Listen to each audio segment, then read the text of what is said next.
Hey, welcome back. Thanks for tuning in again. This is part 2 of making some simple hidden tang knives as practice for my journeyman smith rating this summer at the Blade Show. So I've got the knives behind me here on the table. Now the first thing I'm going to do is just knock off some of that scale and then slap them on the surface grinder to clean them up a little bit, and then head on over to the layout table to clean up the profiles. So let's get started.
Alrighty, so I got this thing ready for heat treat. Basically what I've done is surface grind it flat and straight, and taken lines off of the ricasso to make the blade symmetrical, and refined that tip down, and then also I just roughed in the bevels real quick just to help with through hardening for the heat treatment. After the heat treat, I'll go back and actually refine the profile a little bit more, but I'm within just a couple thousandths pretty much everywhere, except for of course on the tang, because I don't need to worry about that right now. Okay, so here we are next day, ready to go into the heat treat, and I cannot remember what the heat treat is. for 01. These are the knives that I've got going. Normally the steel that I use for my hand forged knives is 1075, 1085, W1 or 1095. They're all they've got pretty much the same heat treat. And I've got that stuff memorized. It's pretty simple. But 01 is a little bit different. I know that, or I think I know that it needs like a hold at a lower temperature before it reaches subcritical. So like on 1095 you take it up to critical and hold. On 01 I believe you take it up to, like, for instance, 1300 degrees, hold that for like 20 minutes, then go up to critical and hold that again. But I can't really remember. So I've got this cool heat treating app on my phone that I can look it up on.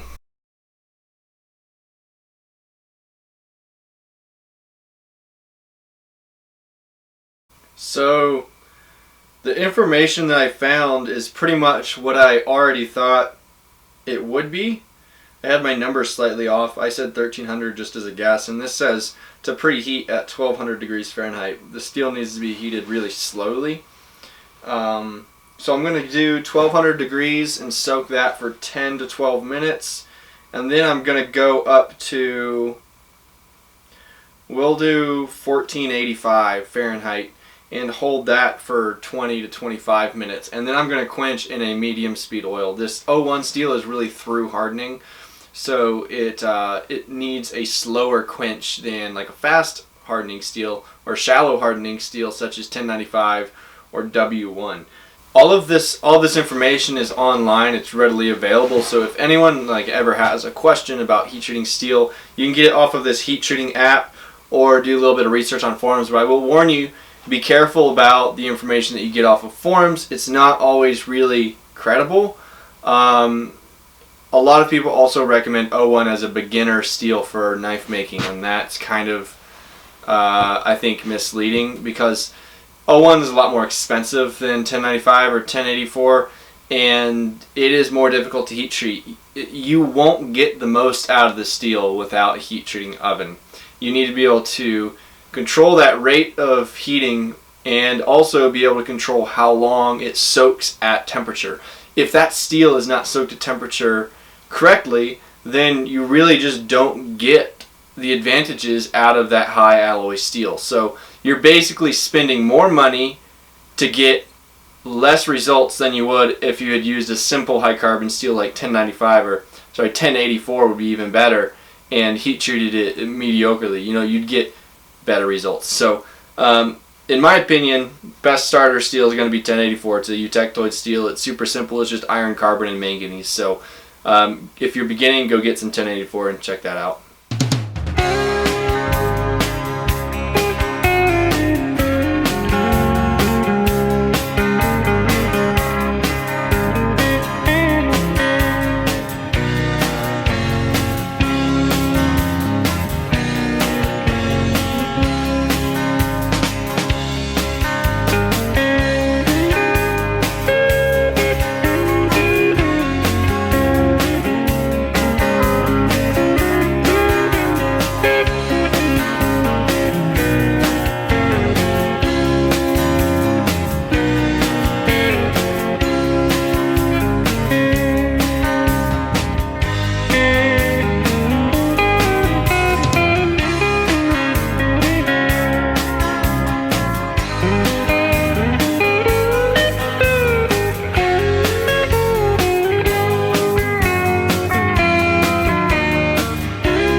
Alright, so we'll end the video there with those knives just coming out of the quench. And something that's kind of exciting about the next part that I'll be able to do to these knives is actually Rockwell test them. Since those flats are surface ground, I can actually use the machine. On a lot of my knives, I do the Brute de Forge forged texture finish on the ricasso, and you can't get an accurate reading on a Rockwell machine unless those flats are clean. So it'll be exciting to see what the actual hardness is of these knives. Before I end, I wanted to show this knife just briefly. It's actually no longer available, but I wanted to just show it off on film before I ship it out. This is a small custom Chris dagger that I just finished a couple days ago. It has about a 7.5 inch blade and a mother of pearl frame handle construction.